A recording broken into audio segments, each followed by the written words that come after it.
What if I told you that the drink in your hand tonight could echo into your next lifetime? That a single habit, repeated in quiet moments of stress or celebration, might carve grooves not only in your brain, but in your soul? Edgar Cayce, often called the sleeping prophet, gave thousands of readings while in a trance state, speaking about health, karma, and reincarnation. Among the many subjects he addressed, alcohol stood out as something more than a social indulgence.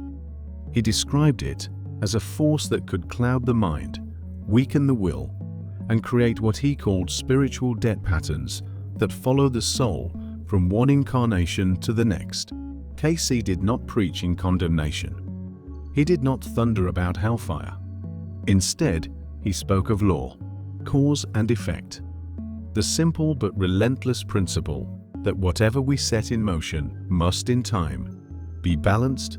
In many of his life readings, Cayce suggested that addictions are rarely random. They are often echoes. A soul who once abused power may return struggling with self-control. A person who once escaped responsibility through intoxication may find themselves born into circumstances where discipline is the central lesson. The outer form changes. The inner pattern remains until it is faced. Alcohol, Cayce said, affects more than the physical body. It interferes with the connection between the conscious mind and the higher self. In his readings, he frequently emphasized the importance of clarity, clear thought, clear intention, clear purpose.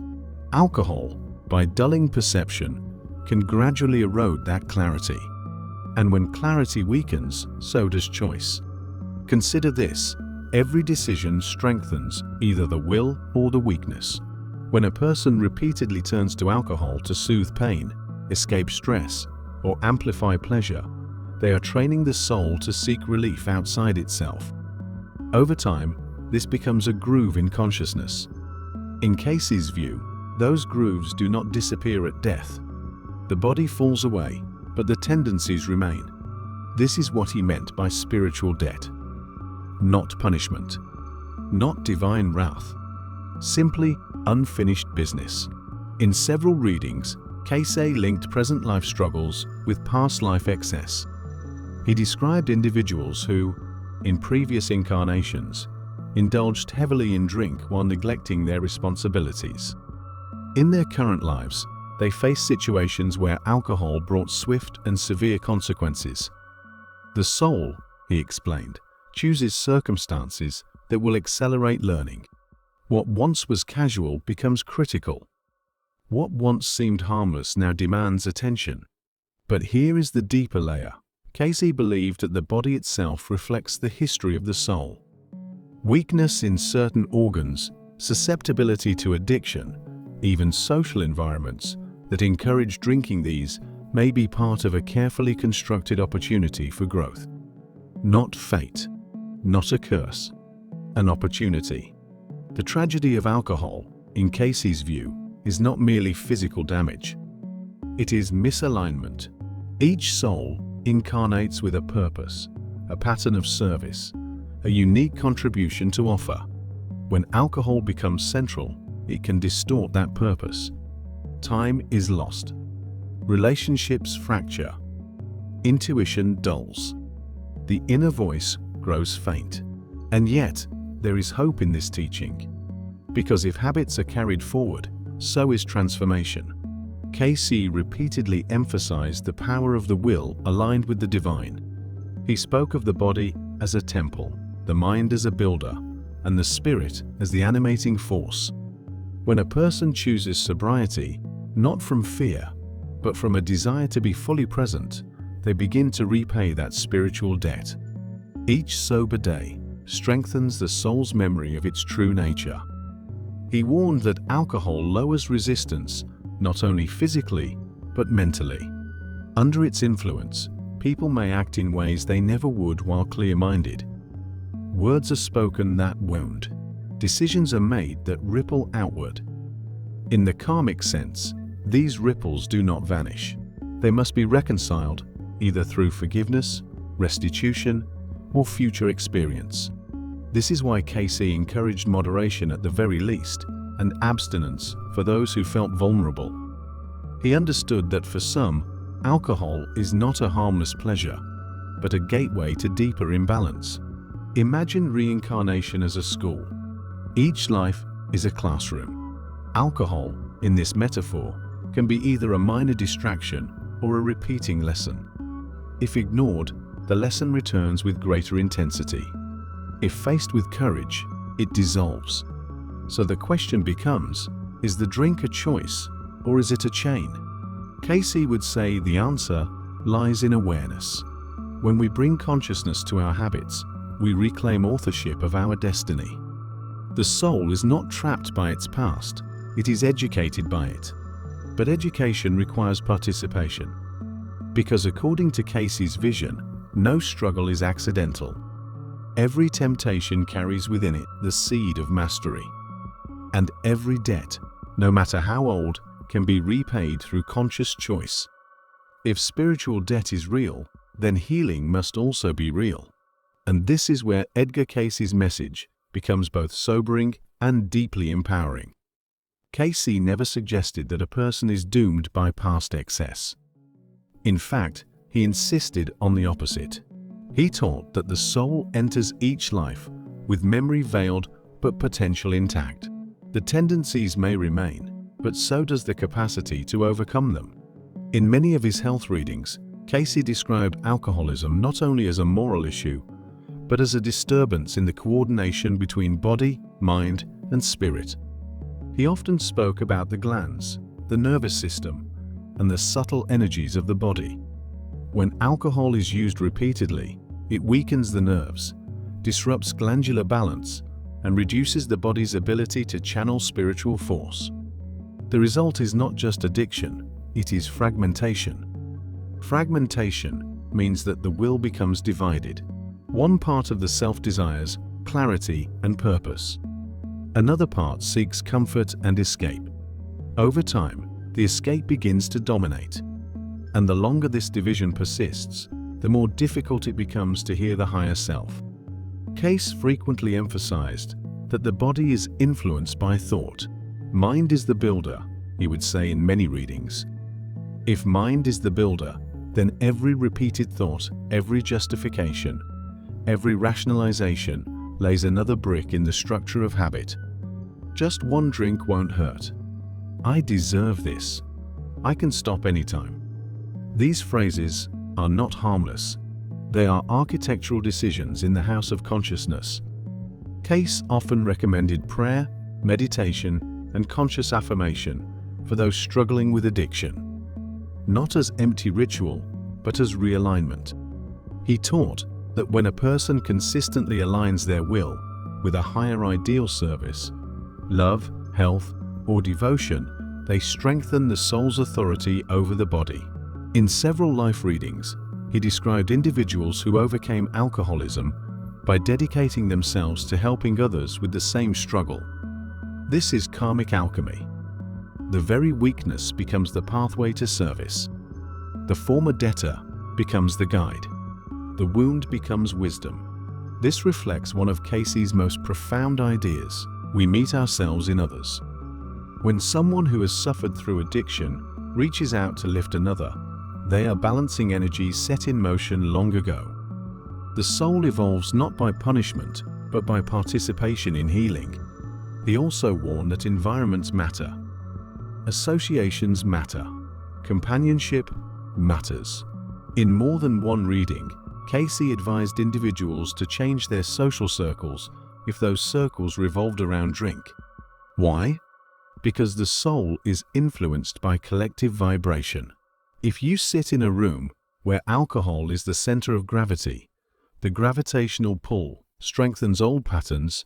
This is not superstition. It is psychology wrapped in spiritual language. We become like what we surround ourselves with. If a past life cultivated indulgence, this life may require conscious separation from it. Cayce even linked alcoholism to deeper emotional wounds carried across lifetimes: grief unresolved, guilt unhealed, trauma unprocessed. Alcohol becomes a numbing agent, not just for present pain, but for ancient echoes. And until those echoes are faced with courage and compassion, the cycle continues. But there is something else he made clear. The soul chooses challenges appropriate to its strength. You would not be facing this pattern if you did not possess the capacity to transcend it. Cayce stressed the importance of small, consistent changes. He often gave practical health advice, dietary adjustments, physical therapies, structured routines alongside spiritual counsel. This balance is important. Overcoming alcohol's grip is not only about prayer. It is about rebuilding the body, strengthening the nerves, restoring biochemical balance, and creating structure. The spiritual debt attached to alcohol is not merely about the act of drinking. It is about what drinking prevents. It prevents presence. It prevents responsibility. It prevents full participation in the soul's mission. When sobriety returns, something remarkable happens. The mind sharpens, intuition strengthens, relationships stabilize, and perhaps most importantly, self-respect grows. Each day, without surrendering to the old pattern, becomes a declaration. I am not my past. I am not my impulses. I am the chooser. Reincarnation is not a trap. It is a laboratory. Each life offers experiments in willpower, compassion, and discipline. Alcohol may be one such experiment. The question is not whether you have erred before. The question is what you will build now. Because according to Cayce, no soul is abandoned to its weakness. The higher self remains present, patient, and ready to respond the moment we turn inward and ask for strength. If the first step is awareness, the second is alignment. And alignment begins with a simple but powerful decision to live awake. There is another layer to this teaching that few people consider. What if alcohol is not only a personal struggle, but a karmic thread woven through families? Edgar Cayce often spoke of group karma. Souls do not incarnate randomly. They travel in clusters, families, communities, even nations, working out shared patterns across time. If alcoholism appears generation after generation, Cayce would not call that coincidence. He would call it an opportunity for collective healing. In some of his readings, he described individuals born into homes where drinking was normalized, even celebrated. From a purely material perspective, this seems tragic luck. But through Cayce's lens, the soul may have chosen that environment deliberately. Why? To break the pattern. This is a powerful idea. It suggests that the one who feels most burdened by addiction in a family may actually be the strongest link in the chain. The very discomfort you feel around alcohol, the awareness that something is wrong, could be evidence of growth earned long ago. Cayce taught that the soul carries impressions, subtle memories of past actions and intentions. These impressions influence temperament, attraction, and aversion. If someone feels both drawn to and repelled by alcohol, that tension may reflect unfinished lessons. Attraction represents the old groove. Repulsion represents emerging wisdom.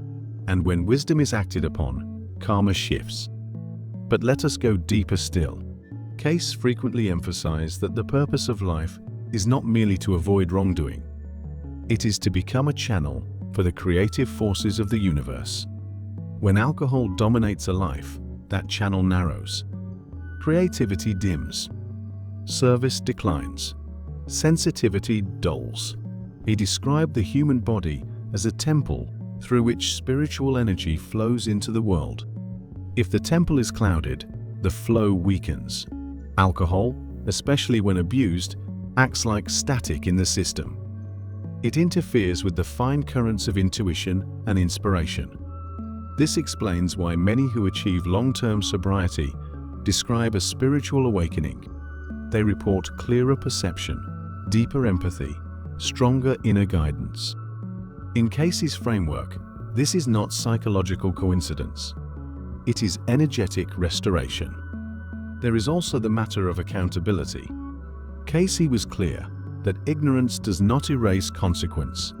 If a person harms others while intoxicated through words, neglect, violence, or betrayal, the karmic imprint forms regardless of awareness. The soul must eventually balance those energies. But balance does not require suffering in equal measure. It requires understanding and transformation. If harm was caused through drunken anger in one life, compassion cultivated in another can restore equilibrium. If responsibilities were neglected before, devotion and service now can repay the debt. The universe, in Cayce's view, is not punitive. It is precise.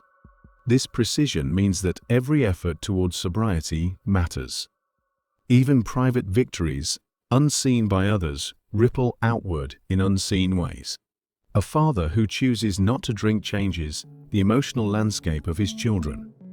A mother who breaks free from dependency alters the karmic inheritance of her lineage. These choices do not end with one lifetime. They echo forward. Cayce also warned against harsh self-condemnation. Guilt, when excessive, can become another trap. Shame lowers vibration just as surely as indulgence does. The goal is not self-hatred. The goal is self-mastery. He advised individuals to hold an ideal before the mind, a vision of who they wish to become. Not merely I will stop drinking, but I will be a source of strength. Not merely I will avoid excess, but I will embody clarity. The subconscious responds more powerfully to positive identity than to prohibition alone. In this sense, overcoming alcohol is not about subtraction. It is about replacement. Replace escape with purpose. Replace numbness with presence. Replace indulgence with intention. Imagine standing at the edge of your own timeline, looking back across centuries of choices. Some lives marked by clarity, others by confusion, some by discipline, others by escape. Each incarnation offering a fork in the road. The haunting is not supernatural. It is psychological and spiritual continuity. The tendencies you strengthen today become the inheritance of tomorrow's self. And yet, within you right now is something stronger than any inherited habit. Cayce called it the divine spark, the portion of the Creator that lives within every soul. That spark cannot be drowned. It cannot be numbed permanently. It waits. The moment you choose awareness over autopilot, that spark brightens. The moment you choose responsibility over escape, it expands. And the moment you choose service over self-indulgence, the old debts begin to dissolve. So perhaps the real question is not whether alcohol follows us across lifetimes. The real question is whether we are ready to stop carrying it. Now imagine this.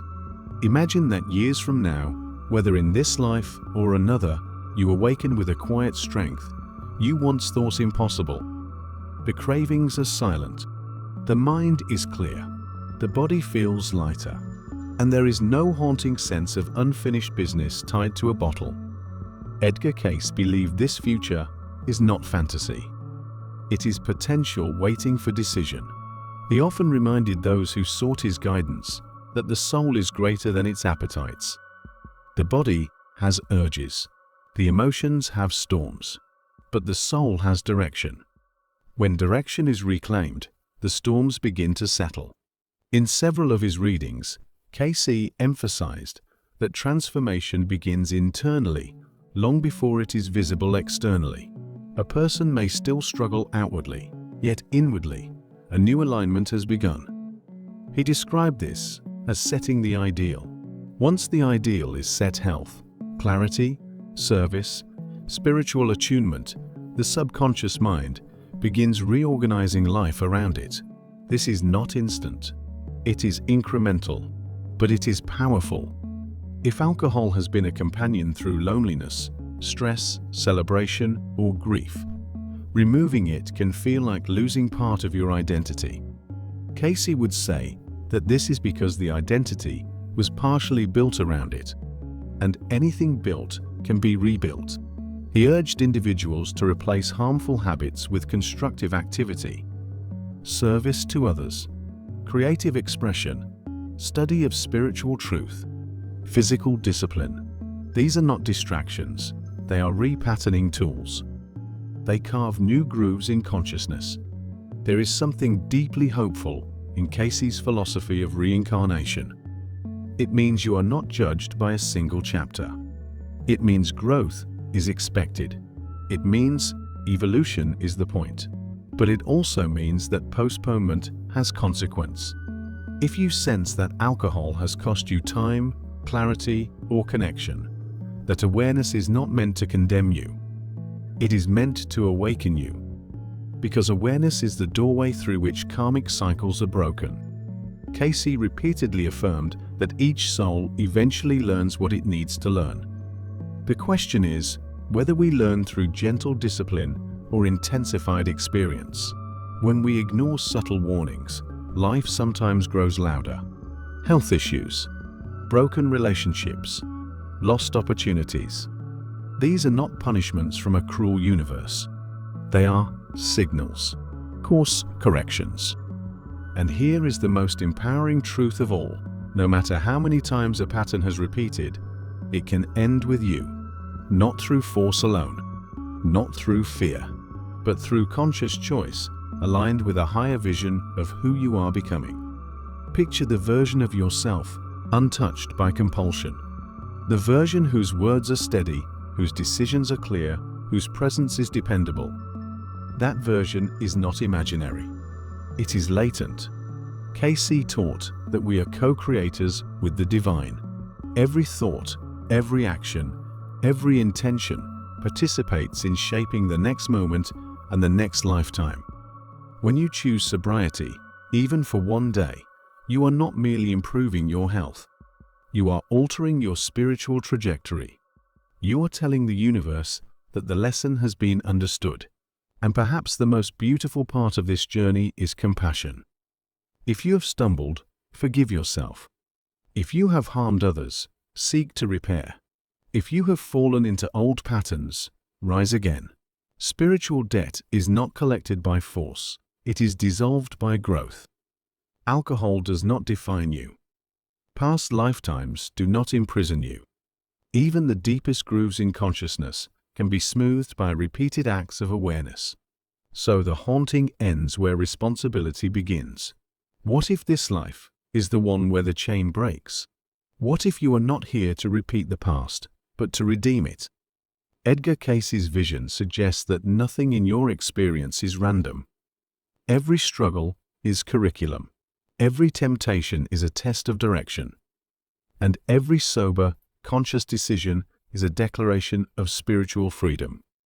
The bottle may promise escape, but the soul was never meant to escape. It was meant to awaken.